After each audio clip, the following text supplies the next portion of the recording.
Break के बाद स्वागत है आपका। ब्रेक के बाद दूसरा मुद्दा, कुपोषण का जिम्मेदार कौन, इस मुद्दे पर खास डिबेट पर चर्चा करेंगे। आपको बता दें कि महाराष्ट्र में 1000 करोड़ रुपए का घोटाला सामने आया है जो कि जुड़ा हुआ है बाल विकास योजना से। आपको दिखाते हैं कि आखिर मुख्य मुद्दा है क्या।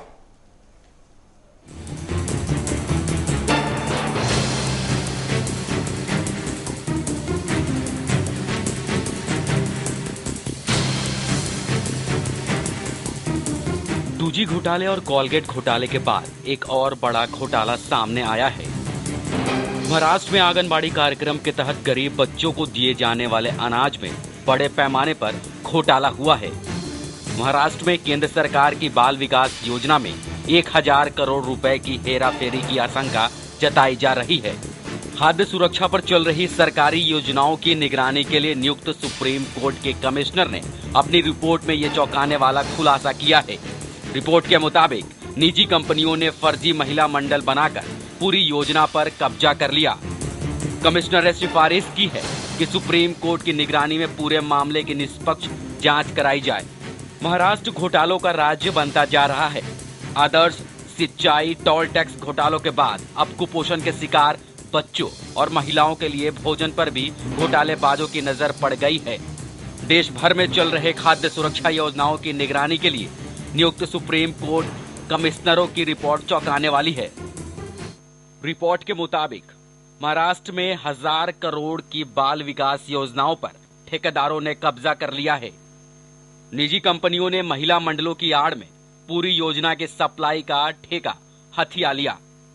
इस मामलों में नेताओं, ठेकेदारों और कंपनियों के संभावित साठगांठ की पूरी जांच सुप्रीम कोर्ट की निगरानी में निष्पक्ष एजेंसियों से होनी चाहिए। ठेकेदारों की ताकत इस बात से साफ हो जाती है कि पूरे घोटालों की जानकारी सुप्रीम कोर्ट कमिश्नर और national commissioner for protection of child rights ने मुख्यमंत्री को दी थी, लेकिन फिर भी कुछ नहीं हुआ।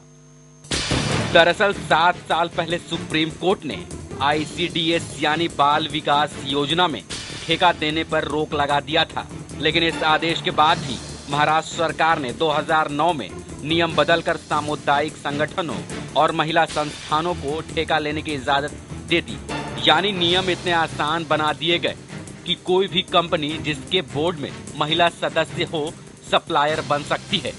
समन्वित बाल विकास योजना यानी ICDS कुपोषण से लड़ने के लिए देश की सबसे बड़ी खाद्य सुरक्षा योजना है। 8000 करोड़ रुपए की ये योजना 6 साल के बच्चों और उनकी माताओं को मुफ्त भोजन मुहैया कराने के लिए है।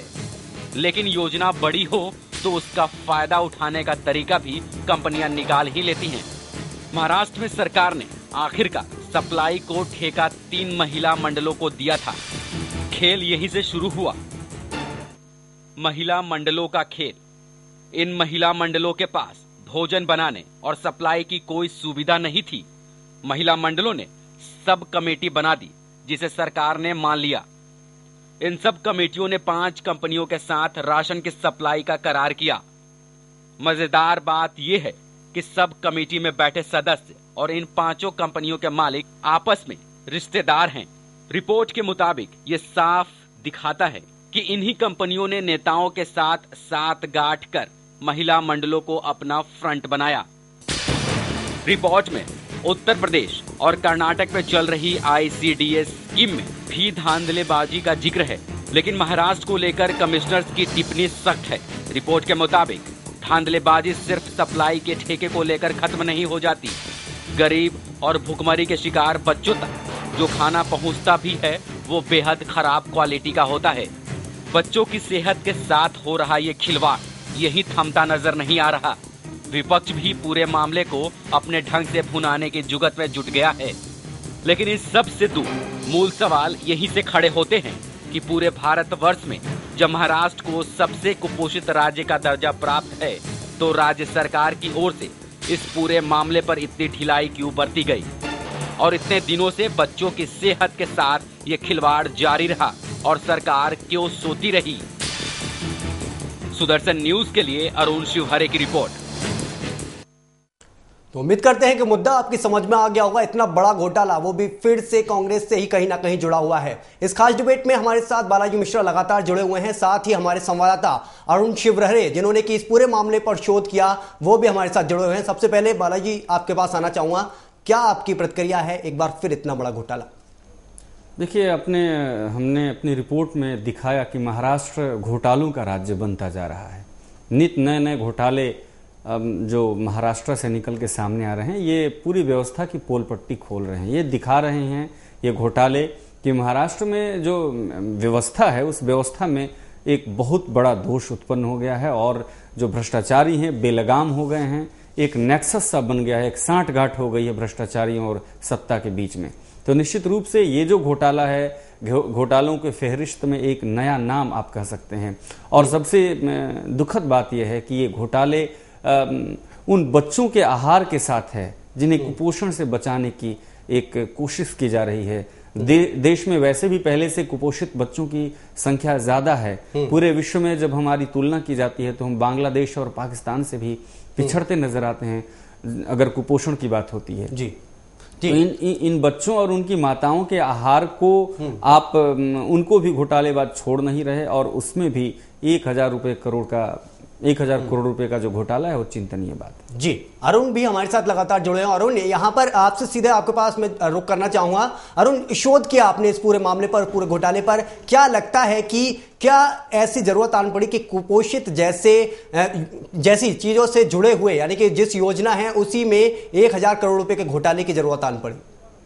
दरअसल विनीत, इस मामले को जानने के लिए हमें आज से 7 साल पहले जाना पड़ेगा, जब 2005 में जब सुप्रीम कोर्ट की निगरानी में सरकारी संस्थाएं जितनी कुपोषण पे काम करती हैं, सुप्रीम कोर्ट उन पे निगरानी करता था और ऑडिट करता था कि कहाँ कैसे काम चला। इस पे सुप्रीम कोर्ट की एक कमिश्नरों की नियुक्ति की गई थी और टीम बनाई गई थी पूरी, जो इस मामले को पूरी तरह से ऑडिट कर रही थी, देख रही थी कहाँ विकास हो रहा है, कैसी विकास योजना सरकार की चल रही है। इसी की निगरानी में कुपोषण वाला मैटर आया जो खाद्य सुरक्षा से जुड़ा हुआ था।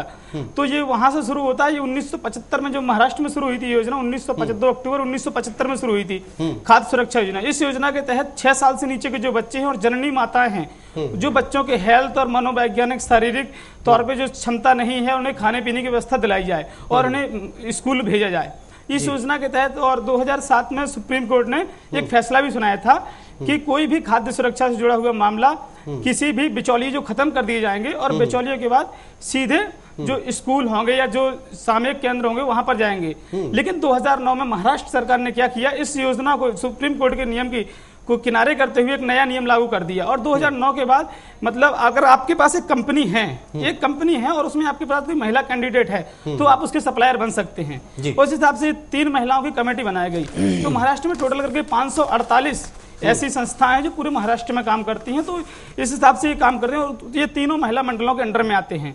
जो इन्होंने ये धांधलेबाजी की और बड़े आसानी से ठेका ले लिया। इनके पावर इतना पास था, इन्होंने वहीं से सामान लिया, जो मटेरियल था, जैसे राशन का सामान होता था, खाद्य सुरक्षा का सामान होता था, जो कंपनियों इनके रिश्तेदार थे, इनकी कंपनियों से जुड़े हुए रिश्तेदार थे, तो वहां से पूरा खेल शुरू होता है और ये लोग धांधली चलती रही। आज से 7 साल बाद जब ऑडिट रिपोर्ट आई है तो हालांकि और कर्नाटक में सबसे अच्छा पाया गया, इसके अलावा असम, उत्तर प्रदेश के बारे में भी सुप्रीम कोर्ट ने टिप्पणी की है, जो कमिश्नर ने रिपोर्ट दी है। लेकिन महाराष्ट्र के बारे में तीखी टिप्पणी की है कि ऐसा क्यों, और इतना बड़ा घोटाला हुआ इसके बाद भी आप कुछ नहीं कह रहे हैं। आखिरकार इतना बड़ा घोटाला उसके बाद भी किसी तरह की कार्रवाई नहीं, आखिर क्यों? ऐसा सबसे बड़ा सवाल खड़ा होता है। बालाजी, आपके पास आना चाहूंगा, क्यों आखिरकार जब सुप्रीम कोर्ट ने रोक लगा दी थी ठेका देने से इस योजना में, तो फिर क्यों आखिरकार इसमें संशोधन किए गए नियम में? देखिए, नियम में कोई संशोधन नहीं किया गया। सुप्रीम कोर्ट ने जो फैसला सुनाया था उसमें यह कहा था कि जो ICDS स्कीम है उस स्कीम में किसी भी प्राइवेट कंपनियों को ठेका नहीं दिया जाएगा। इसका काट इन लोगों ने निकाल लिया। उन्होंने कहा कि कंपनियों को ठेका नहीं दिया जाएगा, लेकिन सामुदायिक संगठनों को दिया जा सकता है, क्योंकि सुप्रीम कोर्ट ने उसके बारे में कुछ नहीं कहा था। तो कंपनियों की जगह पे इन्होंने क्या किया कि सामुदायिक संगठनों को, जिसमें महिला मंडल बनाया, जिसमें महिलाओं की संख्या, महिला सदस्यों की संख्या ज्यादा थी और महिलाएं ही उस पूरे संगठन को चला रही थी, ऐसा दिखाया गया। हकीकत की धरातल पे ऐसा नहीं था। ये प्राइवेट कंपनियों की ही गठजोड़ से बनने वाले, उनके ही निर्देशन में बनने वाले ये फर्जी सामुदायिक संगठन थे, महिला मंडल थे। उसमें महिलाओं के नाम पर सुप्रीम कोर्ट ने ये नहीं कहा था कि आप महिला मंडल को नहीं दे सकते हैं, तो ये ठेके सारे उन महिला मंडलों को दे दिए गए। अब महिला मंडल के अंतर्गत जो चलने वाले और भी उनके जो सामुदायिक संगठन थे, उन्होंने प्राइवेट कंपनियों से ठेके राशन की सप्लाई का ठेका ले लिया, यानी उनके बीच में एक पैक्ट हो गया। तो एक तरह से सुप्रीम कोर्ट के जो आदेश थे, उन आदेश की जो मूल भावना थी उसका अनादर करते हुए कैसे उसमें घोटाला किया जाए, भ्रष्टाचार कैसे किया जाए, उसकी काट निकाली गई और महिला मंडलों को दे दिया गया। इस तरह से पूरा ये घोटाला हुआ है, जिसकी जांच